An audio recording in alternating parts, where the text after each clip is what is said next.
Hi there, my name's Jackie. Welcome to my creative lab. If you're watching this, that means you probably purchased a Karma bag kit.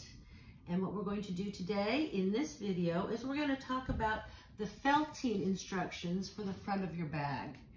And that's the design that you're going to be applying. So we're going to go through these directions one at a time. And one thing I want you to remember when you go through your kit, that probably one of the most important things is going to be your My Karma bag label. That shows that you have an authentic bag. So let's get started. First thing I'd like you to do is take out the felt that came with your kit.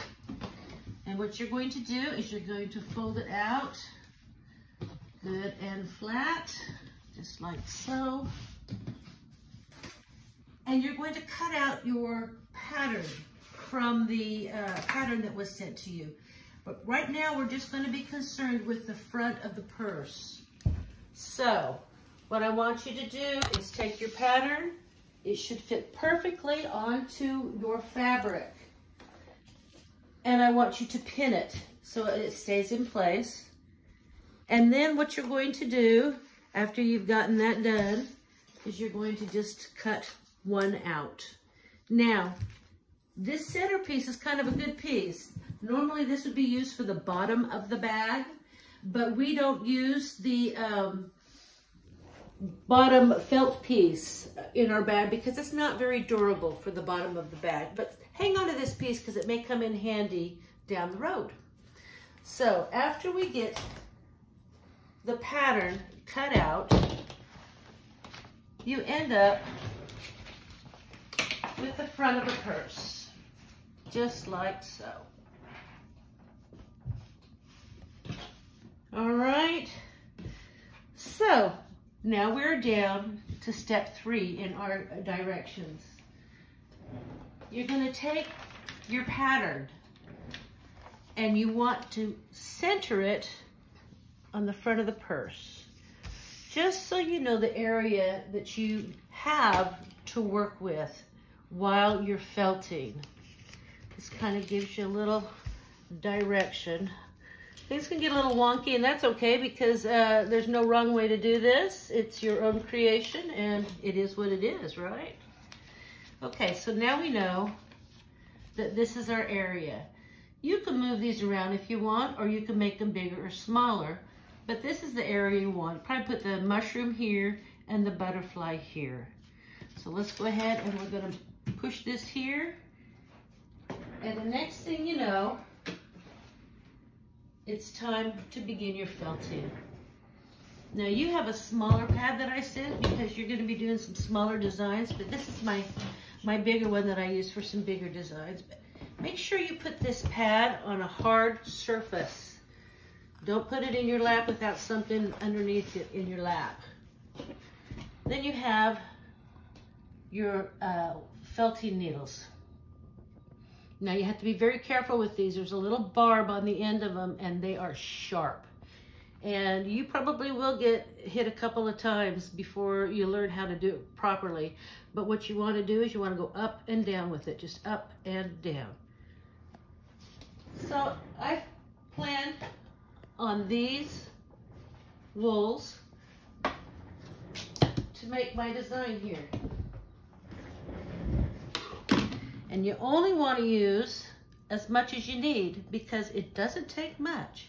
If you use too much, it's hard to get it into the fabric because it is too much. And the whole point of what you're trying to do is to get this wool inside the wool. So it's very easy to manipulate. Just get it started and then you can pull it in if you need to make it tighter. Just like that. And then up and down. Be sure and get your edges.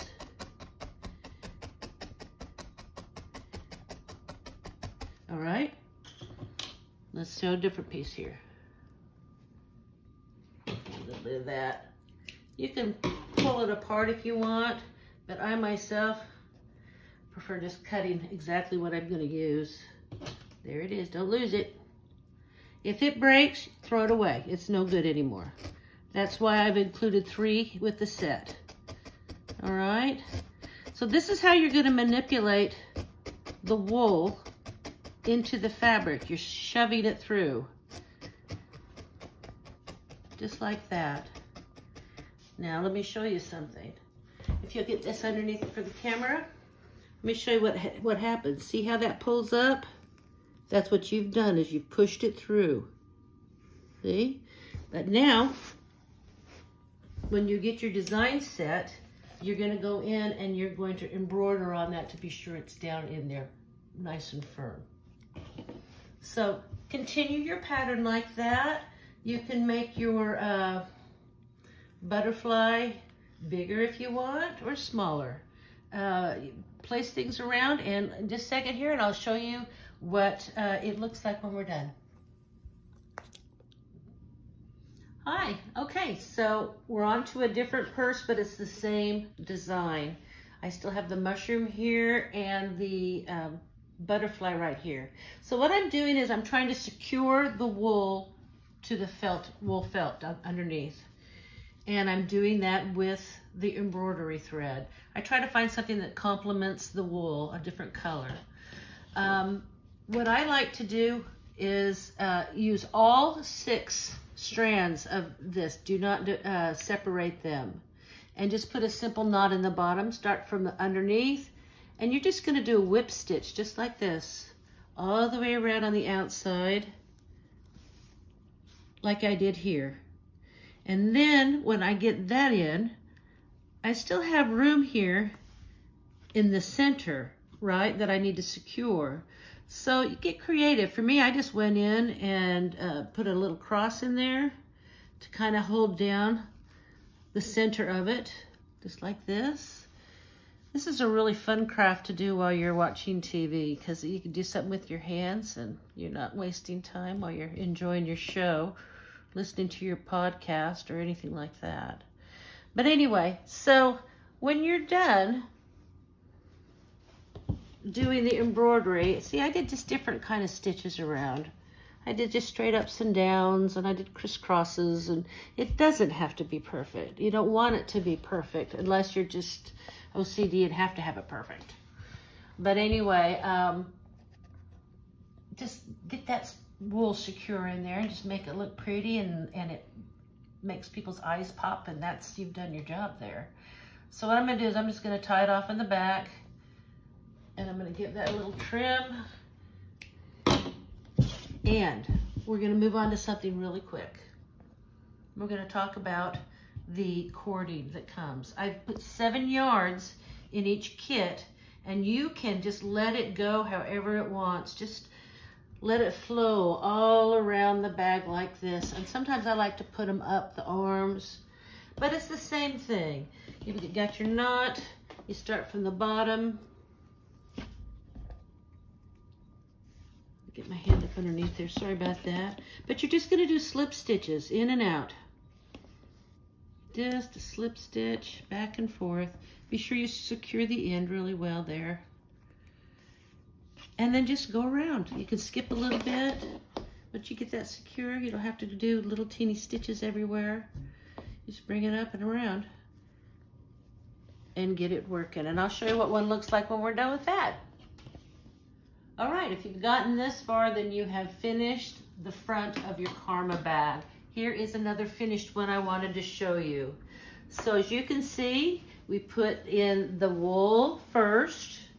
Then we went back with different types of stitches for the embroidery to keep it in place. I even added a little trail for the butterfly. And then I went back and I did my cording. As I said, I like to go up as well. So this is one of the designs that is available as well, but this is what they look like when you're done. And you're ready then to go on to the next step, which is actually making the physical bag. I hope you've enjoyed this. Have fun with it. Just get creative.